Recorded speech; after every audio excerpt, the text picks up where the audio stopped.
ఇలా శాస్త్రం అంటే వ్యాసుడు, వ్యాసుడు అంటే శాస్త్రం అంతే. వేదం, వేదం అంటే శాస్త్రం, వ్యాస భగవానుడు అంతే. నారాయణ అవతారం.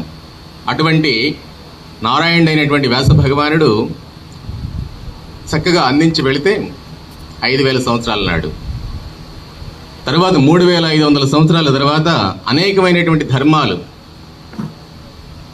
మరలా వచ్చి చిందరవందర చేసేసినాయి భారతదేశంలో. నాస్తిక దర్శనాలన్నీ కూడాను ప్రబల్ని.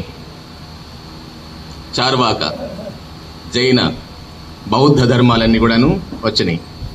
వేదానికి దూరంగా పోతూ నిరీశ్వరవాదాన్ని ప్రవేశపెట్టి వేదాన్ని తప్పుగా చూపిస్తూ వచ్చినటువంటి సమయంలో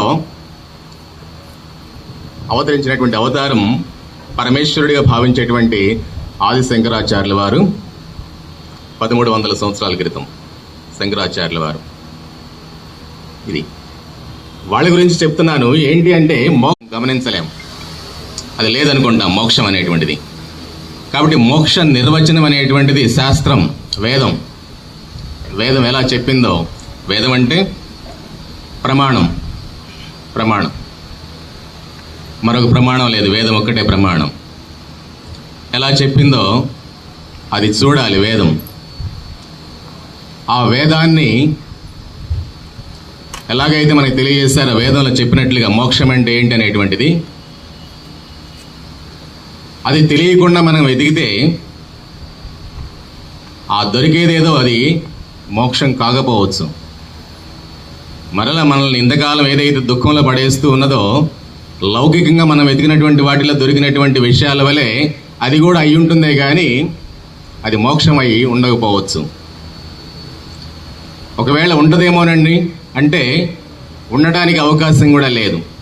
ఉండడానికి అవకాశం కూడా లేదు. ఒక చిన్న దీపాన్ని చూసి, దీపం బొమ్మ చూసి అది దీపం అని ఎవరు అనుకోరు, దీపం బొమ్మ చూసి. ఒక పెద్ద దీపం చూసి, బొమ్మ చూసి ఇప్పుడు ఇది మోక్షమేమో అనుకుంటారా ఎవరైనా? అనుకోరు. కనుక ప్రమాణం లేకుండా అందుకునేటువంటి అవకాశం లేదు. కనుక వేదం చెప్పినట్లుగా తెలుసుకోవాలి. అలా తెలియజేసినటువంటి పద్ధతిలో వచ్చినటువంటి సంప్రదాయంలో మనకి వ్యాస మహర్షి, వ్యాస భగవానుడు మనకి చక్కగా తెలియజేస్తారు. గురు పూర్ణిమ అని నాకు చెప్పారు, కానీ గురు పూర్ణిమ 10వ తారీఖు ఆషాఢ పౌర్ణమి.